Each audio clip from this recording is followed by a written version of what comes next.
This is Nick. I'm Nick. He's been a good friend of mine for years, and he's always down to help with any of my builds, from routine maintenance to restoring rust buckets.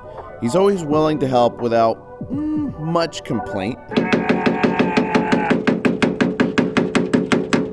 Thank you. You're welcome. So when he and his dad, Russ, told me that they had purchased an MR2 for a track car, I was ecstatic to help build it. So here's the plan. Source some top tier parts, blow up the engine. Oh, what is that? Oh no! Wait, blow up the engine? That's not part of the plan. Oh well, replace that blown up engine with a newer engine, install that new engine, boost it, tune it, track it, let's go. Hey guys, this is Caleb with Black Pearl Media, and I'm here with my friend Nick. And this is his 2000 Toyota MR2 Spider.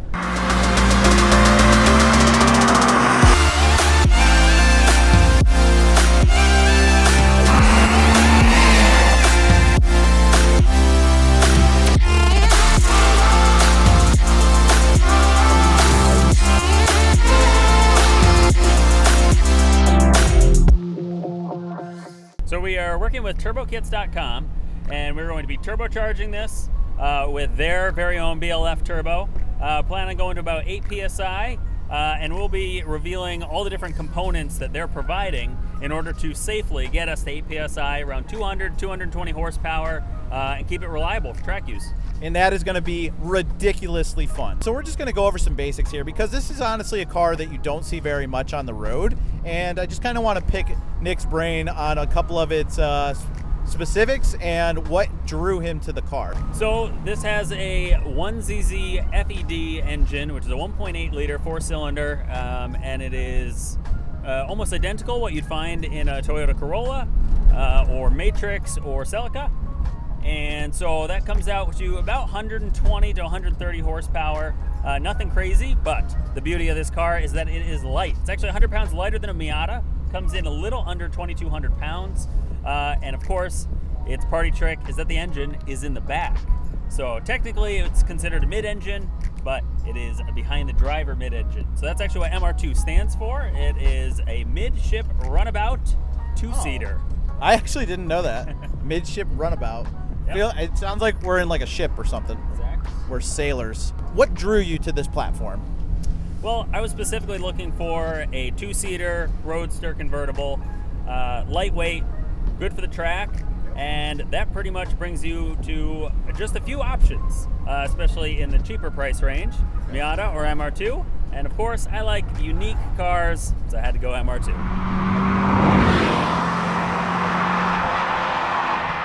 What are the main differences from the last generation to this current generation? Yeah, so there's 3 total generations.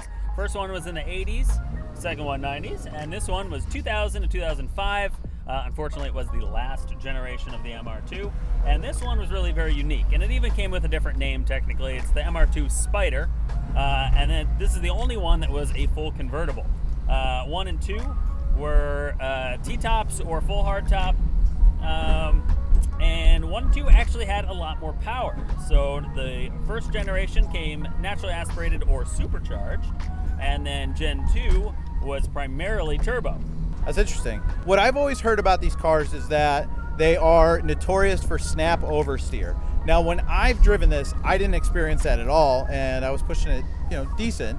But I know you've pushed it at the track several times already this go around. Have you ever had any issues with snap oversteer? Yeah, that's a little bit of a buzzword, and it's not really accurate. Some would say that the beginning of Generation 2 had actual snap oversteer, and supposedly they fixed that actually after just a few years, and you can also buy geometry correction kits for that. Because of the weight distribution and the longer wheelbase here in the Spider, it actually should not have snap oversteer, but it does have lift oversteer, which you really could say all vehicles have lift oversteer, but it is more dramatic when you have more weight in the back. Holy mackerel. Ah! So fast. So in the torque app, You have an actual app? oh, I think I'm actually blowing it up. Are we blowing the engine right now? That would be amazing. What in? Oh, we're hearing some noises around here, folks.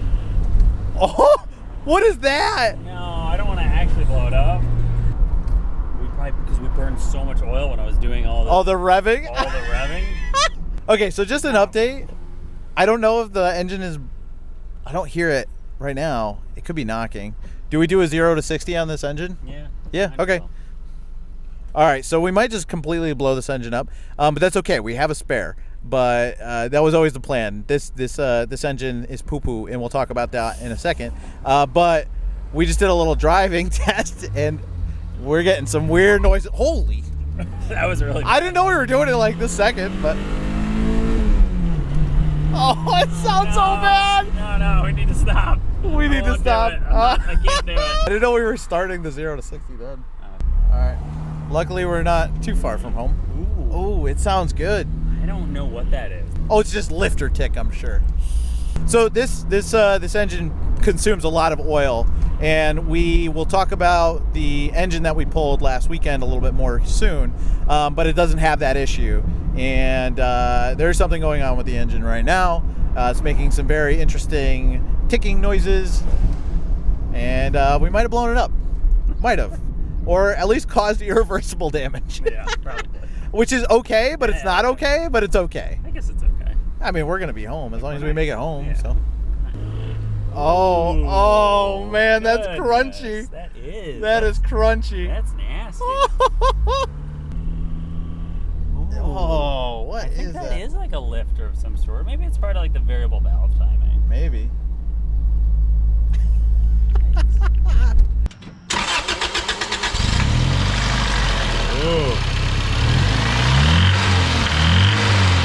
So this is the 1ZZ FED, which came in the Celica and the MR2. It is almost identical except for a few head changes to the 1ZZ FE, which came in the Corolla, Matrix, all sorts of stuff.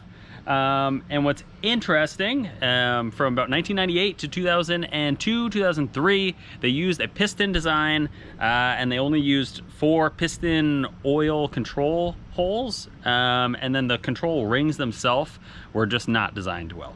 So Toyota actually knew about this. They fixed it in 2003. From 2003 to 2008 has the newer oil control rings and holes, and so it does not have the oil burning issue.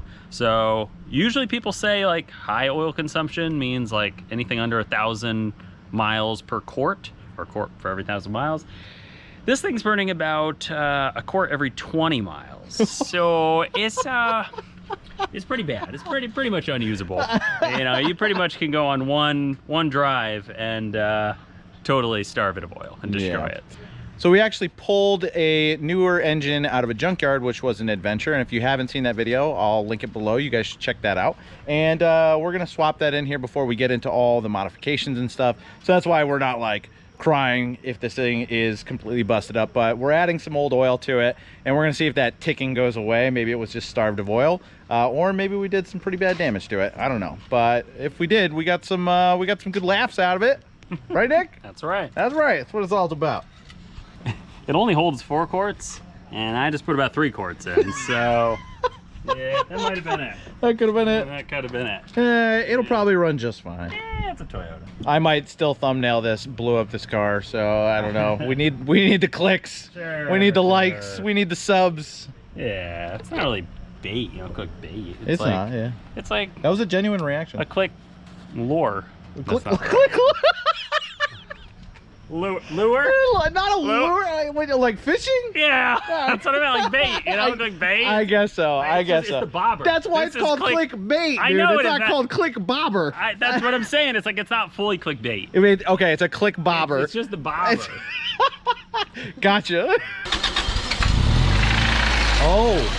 Uh-oh. Oh no! We actually blew it up. We actually blew it up. That's awesome. I didn't do anything. You didn't do anything? Oh